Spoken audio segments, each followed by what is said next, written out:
Hello everyone, आज हम लोग पढ़ेंगे flux of electric field. Electric flux क्या होगा? हमारा इलेक्ट्रिक फील्ड जहां पे भी होगा वहां पे हमारे पास ये जो फ्लक्स होता है, फ्लक्स टर्म क्या होगा, ये आपका किसी के साथ कैसे यहाँ पे इलेक्ट्रिक फील्ड हो और वहां पे जो है अगर एरिया रहता, किसी एरिया पर अगर आपका इलेक्ट्रिक फील्ड होगा तो वहां पे कुछ ना कुछ आपका क्या होगा, उसके साथ साथ आपका इलेक्ट्रिक फ्लक्स आपका वहां पे लिंक्ड होता है। तो वो आपका जो फ्लक्स होगा वो फ्लक्स कितना होगा, कैसे निकालेंगे, ये हम लोग आज पढ़ेंगे। ठीक है, तो सबसे पहले देखते हैं हम लोग अगर फ्लक्स कभी देखना होगा तो हम लोग यहाँ पे क्या करेंगे, जो आपके पास फील्ड आपका फोर्स ऑफ फील्ड जो होगा आपके पास, मतलब इलेक्ट्रिक फील्ड इंटेंसिटी हो या फिर फोर्स हो, जो भी मेरे पास हो, यहाँ पे जो फील्ड होगा उससे बना हुआ वो फील्ड जो है अगर आपका किसी भी पर्टिकुलर एरिया पे अगर पड़ रहा है तो उसके कारण क्या होगा, वहां पे कोई ना कोई आपका उससे रिलेटेड उस इलेक्ट्रिक फील्ड के लिए उस एरिया पे आपका एक इलेक्ट्रिक फ्लक्स आपका बन के आता है उसी एरिया और उस इलेक्ट्रिक फील्ड के लिए। तो यहाँ पे हमारे पास जो इलेक्ट्रिक फ्लक्स निकालना होगा तो वो हम निकालेंगे कैसे? तो इलेक्ट्रिक फ्लक्स हमारा होगा क्या, तो वो होगा हमारा इलेक्ट्रिक फील्ड और जो जिस एरिया पे वो लग रहा है उस एरिया का आपका एरिया वेक्टर का डॉट। और एरिया वेक्टर क्या होगा, जैसे ये मेरे पास एरिया है तो ये एरिया का परपेंडिकुलर नॉर्मल जो आपका वेक्टर होगा, एरिया यही होगा, आपका वेक्टर क्या होगा, नॉर्मल वेक्टर होगा और ये आपका इलेक्ट्रिक फील्ड इसमें हो गया। अब इन दोनों का क्या कर देंगे हम लोग, डॉट कर देंगे और डॉट करने के बाद जो वैल्यू आएगा वही वैल्यू हमारा क्या देगा, फ्लक्स देगा। तो यहाँ पे अगर हमें बोलना होगा कि फ्लक्स क्या आता है, सबसे पहले देखिए, if the lines of force pass through a surface then the surface to have flux is said to have flux linked with it. Mathematically, the flux linked with small area element on the surface of the body. और यहाँ पे हमारे पास जो है ये आपका क्या होगा, एक स्मॉल एरिया के लिए आपका यहाँ पे हम देख रहे हैं तो यहाँ पे बस डी छोटा सा फ्लक्स हम देखें तो डी एफ हम दिखा रहे हैं, फाइव दिखा रहे हैं, ये फाइव मेरा क्या है, यही आपका यहाँ पे फ्लक्स हम दिखाना चाह रहे हैं। तो डी एफ हो जाएगा, फाइव हो जाएगा मेरा कितने बराबर, तो ई वेक्टर ये आपका हो गया इंटेंसिटी वेक्टर और डॉट डीएस वेक्टर, और डीएस वेक्टर मेरा हो गया यहाँ पे एरिया वेक्टर। और ये एरिया वेक्टर आपका नॉर्मल होगा और ये बाहर की तरफ होगा। और उसके बाद जो मेरे पास अगर टोटल निकालना चाहेंगे, ये तो छोटा सा कंपोनेंट के लिए हुआ, अगर पूरे एरिया के लिए निकालना चाहेंगे तो इसके क्या करेंगे हम, इंटीग्रेट कर देंगे। इंटीग्रेट करेंगे तो ये मेरे पास 5 बन जाएगा और ये बन जाएगा आपका integration of E dot DS. अब ये टोटल इलेक्ट्रिक फ्लक्स हो गया। और अगर मेरे पास ये जो आपका एरिया है ये अगर आपका क्लोज सरफेस है, अगर क्लोज सरफेस होगा तो उस केस में हम यहाँ पे इंटीग्रेशन जो है सर्कुलर टाइप का लगाएंगे, ये आपका क्या हो जाएगा, क्लोज वाला लगाएंगे। तो क्लोज के लिए हमारा रिप्रेजेंटेशन ये रहता है। तो क्लोज इंटीग्रल के लिए हमारे पास ये आपका रिप्रेजेंटेशन है। और यहाँ पे क्लोज के केस के लिए हम लोग देखेंगे कि गॉस थ्योरम क्या कहता है और गॉस थ्योरम के हिसाब से हम लोग इस इलेक्ट्रिक फ्लक्स का हम यूज करेंगे और उसमें हम अप्लाई करते हैं इसको।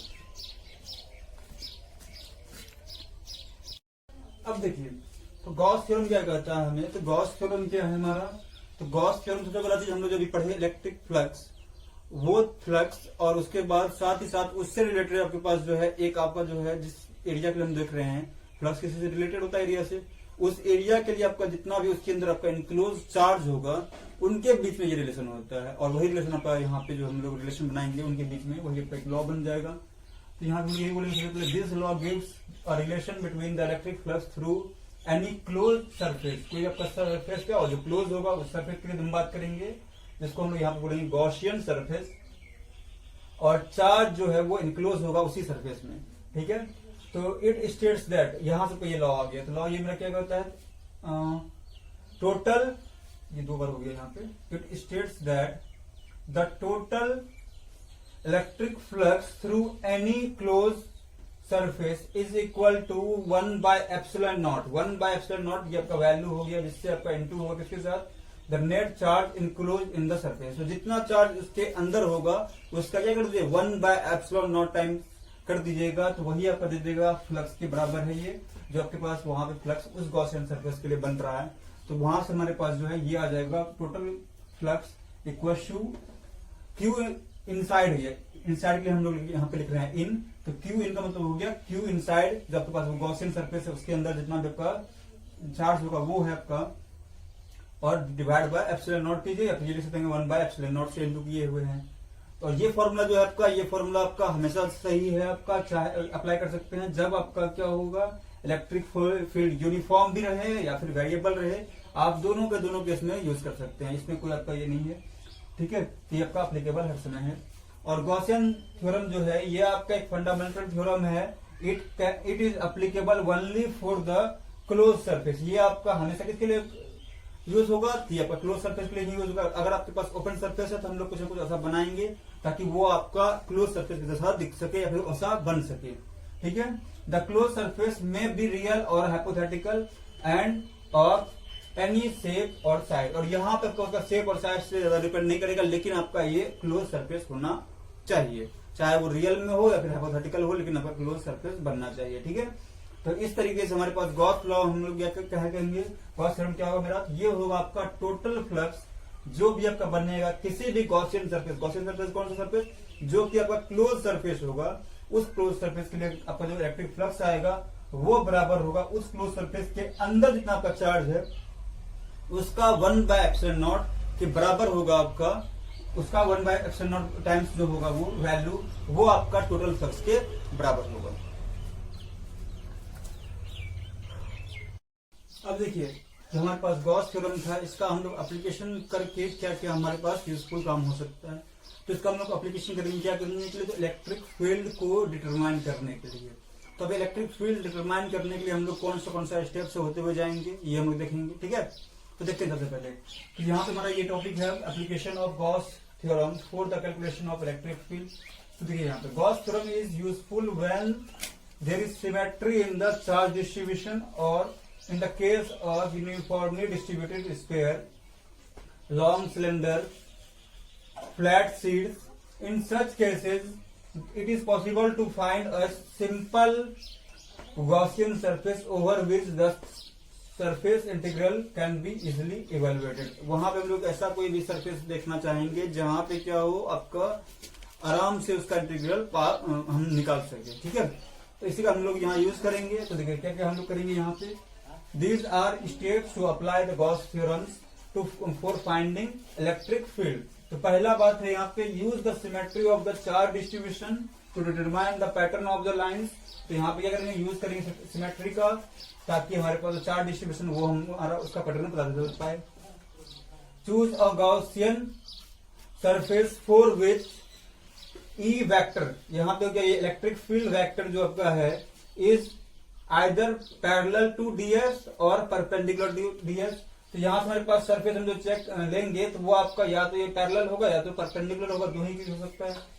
और अगर वो पैरेलल है तो उस केस में आपका मैग्नीट्यूड जो है ई, आपका ई का ये आपका कांस्टेंट होना चाहिए over this part of the surface, और the integral then reduce to a sum over area element. ये आपका एक आपका सम के बराबर हो जाना चाहिए, जो भी आपका वैल्यू होगा उसके बराबर हो जाना चाहिए। और जो आपके पास है find close charge in the taken Gaussian surface. और यहाँ पे हम लोग ये देखेंगे कि अब उस गॉसियन सरफेस के अंदर कितना चार्ज आपका है। तो वो हम लोग देख लिए, तो क्यू इनसाइड मिल गया मुझे, उसको ε0 से डिवाइड कर दीजिएगा। तो वहां से हमारे पास जो भी हमारे पास आया एक्सप्रेशन, उन सभी की मदद से हम लोग यहाँ पे गॉस लॉ यूज करके हम लोग यहाँ से निकाल सकते हैं इलेक्ट्रिक फील्ड। और यही हमारा काम था। तो हम लोग यहाँ पे इससे रिलेटेड अब कुछ एग्जांपल्स देखेंगे किस तरीके से हम इसको इवेलुएट कर सकते हैं किसी का भी electric field with the help of Gauss law. ठीक है, देखिए तो अब ये electric field due to long line of charge, हमारे पास एक लाइन है जो आपका लॉन्ग है, बहुत ज्यादा ही लॉन्ग है, मतलब ये है कि आपका ये और भी आगे जाते जा रहा है, इनफाइनाइटली लॉन्ग है ये आपका। तो उस केस में हमारे पास जो इलेक्ट्रिक फील्ड होगा वो हमें देखना है। ठीक है, तो यहाँ पे हम अगर देख रहे हैं तो हम लोग यहाँ पे ऐसा कर सकते हैं कि यहाँ पे हम कौन सा आपका यूज करें, यहाँ पे जो मेरे पास है शेप, ताकि यहाँ पे मेरे पास इलेक्ट्रिक फील्ड हम निकाल सके और इनक्लोज सारा का सारा होना चाहिए। तो हम लोग यहाँ पे यूज कर सकते हैं क्या, एक सिलेंडर का यूज कर सकते हैं जहां पे कि एक आपका फिक्स डिस्टेंस पे आपका हमेशा इलेक्ट्रिक फील्ड क्या होगा, फिक्स ही होगा। और क्यों आपके पास यहाँ पे डिस्टेंस क्या होगा, बराबर होगा, इसीलिए। तो इसको हम चेक करने के लिए हम लोग यहाँ पे सबसे पहले जाके कंसीडर किए आपके पास एक इन्फिनाइट लाइन जो है आपका क्या, जिसके अंदर आपका लीनियर चार्ज डेंसिटी लैम्डा का है, और यूज करेंगे यहाँ पे गॉस लॉ, और यहाँ से पता करेंगे electric field at a distance r. तो इलेक्ट्रिक फील्ड डिस्टेंस आर पे, तो आपका आर डिस्टेंस पे आपके पास यहाँ से एक सिलेंडर के जैसा शेप आपका जब तक ड्रॉ नहीं करेंगे तब तक ये आपका पॉसिबल है नहीं। तो अब यहाँ पे सिलेंडर एक मान लेते हैं। सिलेंडर मानने के बाद अब यहाँ से देखिए क्या कर रहा है ये, the cylindrical symmetry tells us the field strength will be the same at all the points at a fix distance r from the line. तो ये आपका फिक्स डिस्टेंस आर पे ये आपका क्या होगा, हमेशा सेम होगा, या तो इधर भी हो या तो पीछे हो, लेकिन आपका आर डिस्टेंस पे सेम ही होना है। Thus the field lines are directed radially outwards, और ये क्या सबका रेडियली आउटवर्ड्स की तरफ है और perpendicular to the line charge है। तो ये इसके ऊपर क्या परपेंडिकुलर टाइप का है, तो ये आपका इस तरीके से परपेंडिकुलर टाइप से निकल रहा है बाहर की तरफ, यहाँ भी यहाँ भी यहाँ भी। अब जो है इसका हम बात करते हैं सरफेस का। सरफेस में हमारे पास अगर बात करेंगे तो ये सरफेस है आपका, एक सरफेस ये है और एक सरफेस आपका ये कर्व वाला है। तो ये टॉप और बॉटम में देखिए आपका जो है इसका हम बोले तो क्या एरिया क्या होता है, नॉर्मली होता है, नॉर्मली बाहर निकल गया, इधर भी नॉर्मली बाहर निकल जाएगा आउटवर्ड्स। तो ये जब बाहर की तरफ निकल रहा है, यहाँ देखिए इलेक्ट्रिक फील्ड इधर और ये आपका नीचे की तरफ। अब इन दोनों बन रहा है 90 डिग्री का एंगल, यहाँ भी इलेक्ट्रिक फील्ड इधर और ये आपका एरिया वाला वेक्टर इधर, दोनों के बीच में 90 डिग्री बन रहा है। और दोनों के बीच में डॉट होता है फ्लक्स के लिए, और डॉट करेंगे 90 डिग्री पे, अगर वेक्टर रहता है क्या होता है, जीरो होता है। तो इन दोनों वाले आपका इस सरफेस और इस सरफेस का फ्लक्स कितना हो जाएगा, जीरो हो जाएगा। बचेगा कौन सा मेरे पास, बस ये वाला, यहाँ पे दोनों क्या पैरेलल है। तो इस केस में हमारे पास जो आएगा, तो इस केस में हमारे पास जो आपका आएगा फ्लक्स, तो फ्लक्स आपके पास S2 और S3 सरफेस के कारण कुछ भी नहीं आना है। यही बात यहाँ बोल रहा है आपको, the appropriate choice of Gaussian surface is a cylinder of radius r and length l। अब यहाँ रेडियस मान लिए r का और लेंथ मान लिए l का, सिलेंडर है ये मेरे पास। On the flat ends S2 and S3 E vector, आपका जो यहाँ पे इलेक्ट्रिक फील्ड इंटेंसिटी वेक्टर है is perpendicular to DS vector. ये आपका डीएस एरिया वेक्टर पे क्या है, परपेंडिकुलर है, which means flux is zero on them. इसका मतलब यही है कि इसके ऊपर जो फ्लक्स है, फ्लक्स क्या हो जाएगा, जीरो हो जाएगा। On the curve surface S1 E is parallel to DS, और यहाँ पे जो मेरे पास कर्व सरफेस है, ये वाला जो कर्व सरफेस है, कर्व सरफेस पे ये क्या पैरेलल है, और पैरेलल है so that E dot DS क्या हो जाएगा मेरे पास, पैरेलल थीटा का वैल्यू जीरो, तो कॉस थीटा हो जाएगा 1। तो यहाँ सीधा सीधा आपका ये जो वैल्यू है E वेक्टर का वैल्यू और डीएस का वैल्यू जो होगा वही हम लिख देंगे सीधा का सीधा। अब अगर ओवरऑल हम बात करेंगे क्लोज सरफेस के लिए, तो यहाँ से आपके पास जो चार्ज होगा, चार्ज कितना होगा, तो लैम्डा आपका पर यूनिट लेंथ के लिए है, लेंथ आपका यहाँ पे कितना है, L है, तो L से इंटू देंगे टोटल चार्ज आएगा मेरे पास।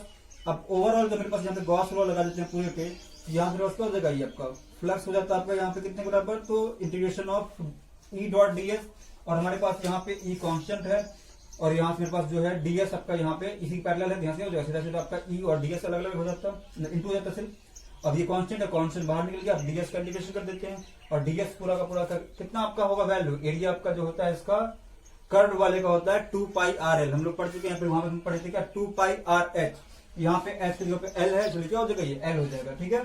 तो यहाँ से E इंटू 2 पाई RL हो गया, और ये मेरे पास कितने बराबर हो जाएगा, 1 by epsilon not times Q, और Q मेरे पास कितने बराबर है, लैम्डा L के बराबर, तो ये बन गया आपका lambda L by epsilon not. और यहाँ से हम ये इसको अगर उठा कर ले जाएंगे तो ये आपका L कैंसिल हो जाएगा और बच जाएगा आपके पास lambda by 2 pi epsilon naught R।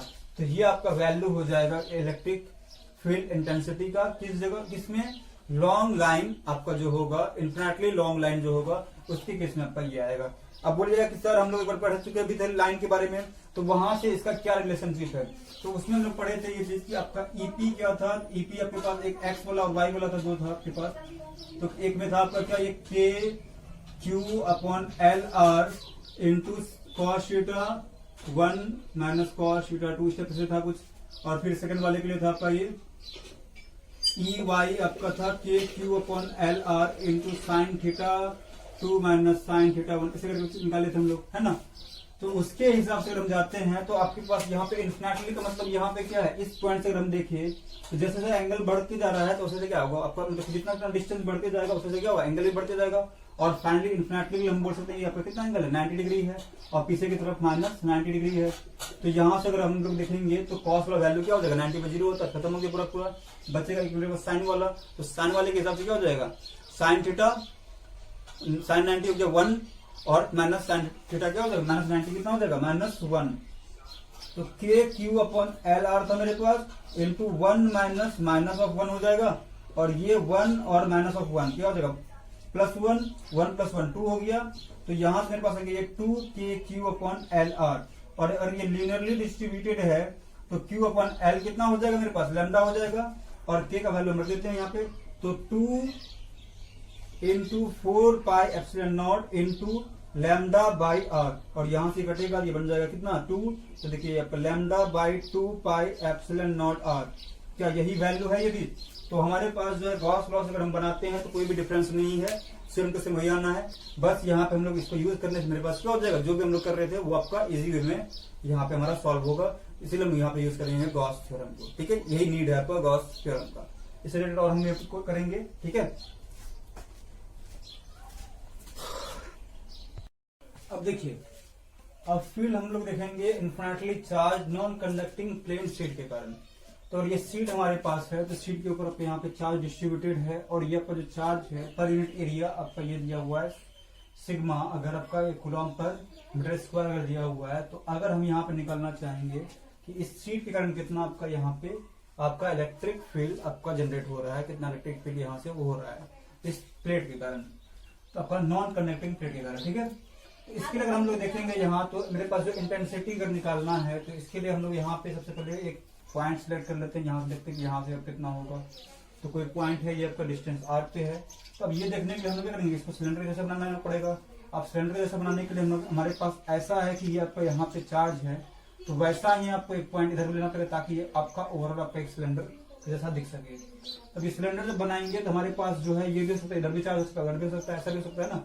इसी कारण से हम लोग यहाँ क्या करेंगे कि अब यहाँ पे एक पी पॉइंट इधर लेंगे और एक पी डैश पॉइंट उतने डिस्टेंस पे इधर भी लेंगे। मतलब ये है कि इधर आपका ये आर डिस्टेंस पे इधर भी है और ये आर डिस्टेंस पे इधर भी है। ठीक है, ये मिल गया मुझे। अब उसके बाद जितना इसका क्रॉस सेक्शन एरिया उतना है, उतना ही इसका भी होगा। तो इसके हिसाब से अगर हम चले तो अब यहाँ से हमारे पास जो है क्या करेंगे, let us now draw a Gaussian cylinder cutting through the sheet with its plane is parallel to the sheet and passing through P and P dash. Let A be the area of etching. और ये आपका A जो है area, आपका cross sectional area जो है इसका भी A है और इसका भी क्रॉस सेक्शनल एरिया आपका हो गया कितना A। ठीक है, तो बाय द सिमेट्री आपके पास जो यहाँ पे क्या होगा, तो electric intensity at all points on either side near the sheet will be perpendicular to the sheet और डायरेक्टेड आउटवर्ड। और ये सब का सब क्या आपका शीट से बाहर की तरफ, ये इधर की तरफ पर ये जा रहा है इलेक्ट्रिक फील्ड। ठीक है, और उसके बाद जो है thus E is perpendicular to the plane ends of the cylinder and parallel to the curve surface. ये आपका इसके क्या होगा, परपेंडिकुलर हो गया और इसके कर्व वाले सरफेस के पैरेलल हो जाएगा। तो पैरेलल होने के कारण ये कर्व वाला सरफेस का जो फ्लक्स होगा वो हो जाएगा 0 और इसका हो जाएगा E डॉट डी एस। ठीक है, ये आपका E और ये एरिया इसका कितना है A है, तो यहाँ से EA और ये वाले साइड से भी EA हो जाएगा, तो यहाँ पे ये 2 टाइम्स EA और जो कर्व सरफेस का है ये हो जाएगा आपका फ्लक्स 0। तो यहाँ से हमारे पास जो है ओवरऑल जो फ्लक्स आएगा तो ये हो जाएगा EA प्लस 0 कितना हो गया 2EA। तो ये मेरे पास आ गया ओवरऑल फ्लक्स। और ये फ्लक्स मिल गया मुझे। अब यहाँ से अगर हम बात करें चार्ज का, तो चार्ज कितना होगा, तो पर यूनिट चार्ज मुझे मालूम है एप्सिलॉन नॉट समेशन है, तो समेशन है, तो यहां से हमारे पास जो है अब वैल्यू जो है वो वैल्यू कितना आएगा पूरे का। तो अगर हम वो जाते हैं उसके लिए, तो हमारे पास यहां से टोटल चार्ज कितना देगा। और यहां पे देखिए एक चीज आपके पास यहाँ लिखा हुआ नॉन कंडक्टिंग। ठीक है, ये अगर आपके पास लिखा हुआ है तो हम लोग को मानना है कि एक ही साइड पूरा पूरा चार्ज है, तो यहाँ पर लिखेंगे समेशन और एरिया ए हो जाएगा तब। ठीक है, तो हम एक एरिया ले लिए एक साइड का और यहाँ से जो आपका चार्ज था पर यूनिट एरिया वो इंटू कर दिया। मेरे पास टोटल चार्ज हो गया Q। और हम जानते हैं फ्रॉम गॉस थ्योरम कि आपके पास जो है फ्लक्स होता है आपका यहाँ पे इलेक्ट्रिक फ्लक्स, ये बराबर हो जाएगा 1/ε0 Q। तो 1/ε0 समेशन A और ये आपका बराबर किसके है, तो यहाँ से मेरे पास फ्लक्स के बराबर है आपका 2EA इक्वल टू 1/ε0 रो ए हो जाएगा।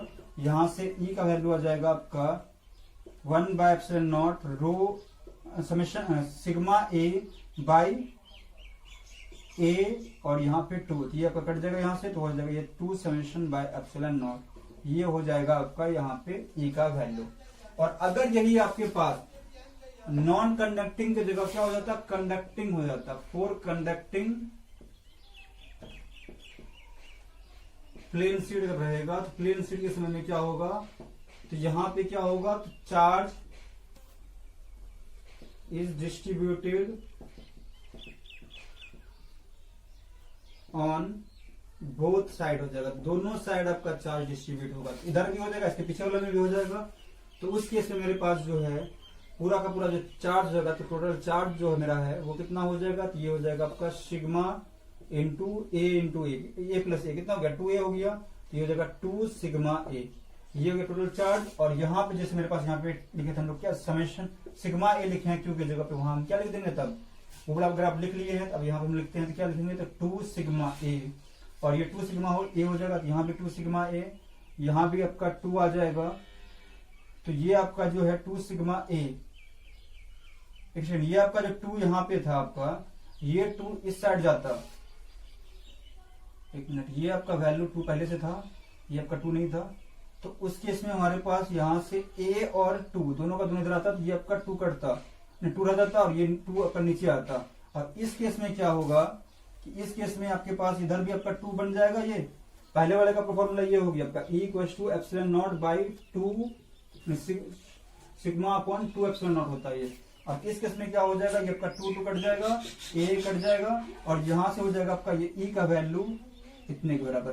तो यहां से हमारे पास जो वैल्यू आया इंटेंसिटी का आपका फॉर्मूला आ जाएगा आपका, एक ये हो जाएगा आपका, और एक आ जाएगा आपका ये हो जाएगा आपका किसके लिए, तो नॉन कंडक्टिंग के लिए, और ये हो जाएगा आपका कंडक्टिंग के लिए, ठीक है। तो ये हो गया आपका, ये आपका कंडक्टिंग प्लेन शीट का और नॉन कंडक्टिंग प्लेन शीट का, ठीक है। अब देखिए, अब हम लोग यहाँ पढ़ेंगे electric field due to uniformly charge spherical shell. Spherical shell का मतलब ये है कि आपका सारा का सारा चार्ज जो है वो आपका इसके सरफेस पे ही है, जो चार्ज है सबका सब चार्ज यहाँ पे है, यहाँ पे मान लेते हैं ये मेरे पास स्फीयर है, इसके ऊपर सारा का सारा चार्ज आपका यहाँ पे डिस्ट्रीब्यूटेड है, पूरा ओवरऑल चार्ज मेरे पास यहाँ पे मान लेते हैं Q है, तो Q चार्ज इसके ऊपर डिस्ट्रीब्यूटेड है। तो अब अगर हम बात करेंगे कि हमारे पास अगर ये हम बात कर रहे हैं, दो केस हो सकता है, या तो आपके पास पॉइंट स्क्वायर के अंदर होगा या तो बाहर होगा। यहाँ पे हम पहला केस ये मान रहे हैं कि ये आपका जो है बाहर है, मतलब ये आपका जो R है, ये R आपका रेडियस ऑफ स्फीयर से क्या ज्यादा है। तो उसके अंदर हम बात करते हैं तो यहाँ पे हमारे पास जो है स्फेरिकल कंडक्टर के कारण कितना है, यहाँ पे इलेक्ट्रिक फील्ड होगा, ये हम देखना है।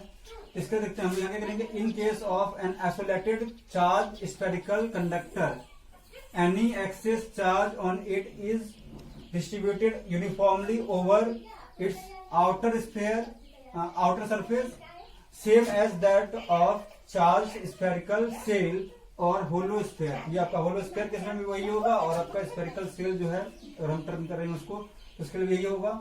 Hence field lines must point radially outward, सबका सब क्या होगा, फील्ड लाइन सबका बाहर की तरफ होगा। और आपका अगर हम बात करेंगे एरिया भी, तो एरिया भी इसी तरीके से क्या होगा, इसके पैरेलल में होगा। तो यहां से हमारे पास जो है field strength will have the same value eight all points on any imaginary spherical surface concentric with the imaginary spherical surface concentric with the, ये आपका दो बार हो गया यहाँ से। यहाँ पे हमारे पास जो ये imaginary spherical surface concentric with the imaginary, यहाँ से जो है आपका ये इमेजिनरी हो जाएगा, यहाँ से ये हट जाएगा आपका with the charge conducting sphere or the cell. This symmetry leads to the Gaussian surface. तो ये हमारे पास क्या करेगा, यहाँ पे हमें ये सिलेक्ट करने के लिए हमें क्या करेगा, ये आपके लिए यूजफुल हो जाएगा। हम यहाँ पे कर रहे हैं, ये आपका एक मान रहे हैं क्या गॉसियन सरफेस है, जो आपका ये भी क्या कॉन्सेंट्रिक है और इसी के जैसा है, इसका भी सेंटर वही है, बस रेडियस यहाँ पे क्या हो गया, कैपिटल स्मॉल r हो जाएगा। और ये स्फीयर के अंदर अगर बात करेंगे इंक्लोज कर रहा है पूरा का पूरा चार्ज आपका, तो कैपिटल चार्ज आपका Q इसी के अंदर पूरा का पूरा है। अब इसके कारण अगर हम बात करेंगे तो यहाँ से मेरे पास इसका जो एरिया होगा ds एरिया, ये पैरेलल टू क्या है, इंटेंसिटी E है। तो यहाँ से फ्लक्स की बात करेंगे तो according to Gauss law flux आपका क्या होगा, यहाँ से तो फ्लक्स आपका हो जाएगा E डॉट ds, ये आपका क्या हो जाएगा E इंटू, ये पैरेलल इसलिए क्या हो जाएगा E dot E into ds हो जाएगा, और इसका इंटीग्रेशन है। तो यहाँ से ई कांस्टेंट बाहर निकल गया, अब इसी का इंटीग्रेशन करना है, ठीक है। तो यहाँ से हमारे पास जो एरिया होता है स्फीयर के केस में हमारा एरिया कितना होता है 4 पाई आर स्क्वायर, तो 4 पाई आर स्क्वायर ये आपका बराबर हो जाएगा 1/ε0 इंटू क्यू के बराबर, तो क्यू इंटू क्यू बाई ε0 हो गया ये।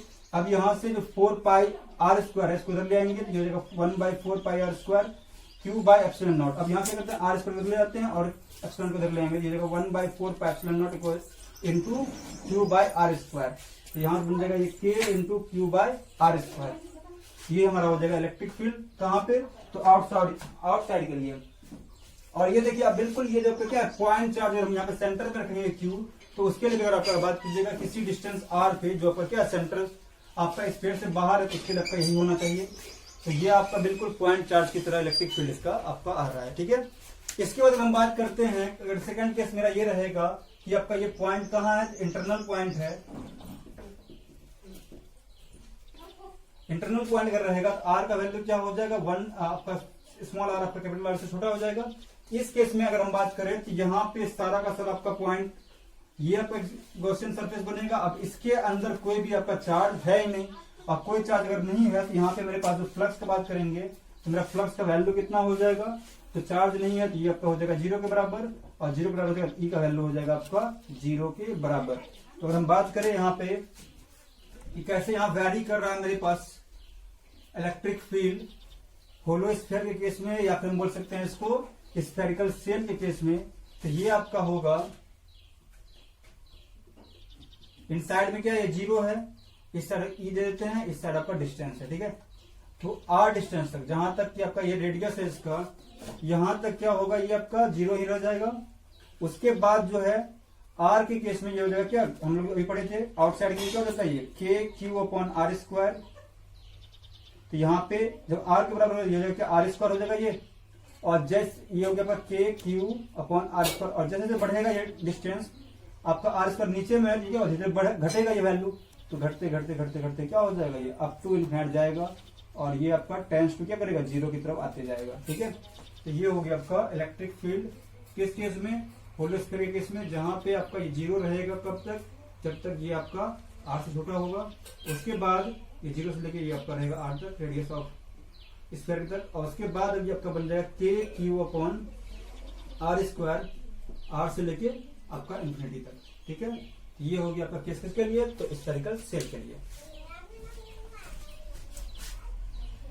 अब देखिए अब हम लोग यहाँ पे देखेंगे यूनिफॉर्मली चार्ज स्फीयर में। स्फीयर में क्या होगा कि आपका पूरे वॉल्यूम पे आपका ये चार्ज डिस्ट्रीब्यूटेड है, आपका ये पूरा टोटल जो चार्ज क्यू मान लेते हैं ये पूरे पे डिस्ट्रीब्यूटेड है। अब यहाँ पे अगर हम बात करें कि अगर मेरे पास ये पॉइंट पी है आपका, जो कि आपका क्या है इसके इनसाइड है, ये स्फीयर के अंदर है, तो उस केस में इसके ऊपर क्या इलेक्ट्रिक फील्ड होगा। तो इसके लिए हम यहाँ पे करेंगे फिर से एक स्फीयर जैसे बना देंगे गॉसियन सरफेस, ये मेरा हो गया। अब इस केस में इसके अगर हम बात करें इलेक्ट्रिक फील्ड यहाँ भी क्या होगा रेडियली आउटवर्ड्स की तरफ नहीं होगा, तो यहाँ पे मेरे पास इसका जो सरफेस एरिया भी होगा, सरफेस एरिया भी इसके पैरेलल होगा, तो यहाँ से अप्लाई करें अगर हम फ्रॉम गॉस थ्योरम अगर हम बात करेंगे तो यहाँ पे क्या हो जाएगा, तो यहाँ पे भी मेरे पास जो चार्ज होगा जो भी मेरे पास चार्ज आएगा इसके अंदर इस तरह से सरफेस गॉस सरफेस के अंदर का, मान लेते हैं क्यू डैश है मेरे पास पूरा चार्ज तो होगा नहीं यहाँ पे, ये कुछ चीजें आपका बाहर में रह गया, और डिवाइड बाय एप्सिलॉन नॉट रहेगा, और इधर हो जाएगा आपके पास इलेक्ट्रिक फील्ड जो भी आपका था इंटेंसिटी इंटू डीएस करते हैं हम लोग। अब इलेक्ट्रिक फील्ड को कांस्टेंट रहना है हर जगह, तो बस यहाँ पे डीएस का इंटीग्रेशन करना है, और डीएस का इंटीग्रेशन अगर करते हैं तो डीएस आपका जो है यहाँ पे इसका पूरा का पूरा एरिया हो जाएगा, क्या हो जाएगा 4 पाई आर स्क्वायर हो जाना है। अब यहाँ पर हम बात करते हैं क्यू डैश कितना होगा, सबसे पहले आपका यूनिफॉर्मली डिस्ट्रीब्यूटेड है, कि पूरी तरह से आपका यहाँ पे वॉल्यूम पे डिस्ट्रीब्यूटेड होगा। तो यहाँ पे हम लोग वॉल्यूम का जब का होता है जिसे हम लोग पढ़ते थे ना चार्ज पर यूनिट वॉल्यूम, वो हम लोग यहाँ पे करेंगे।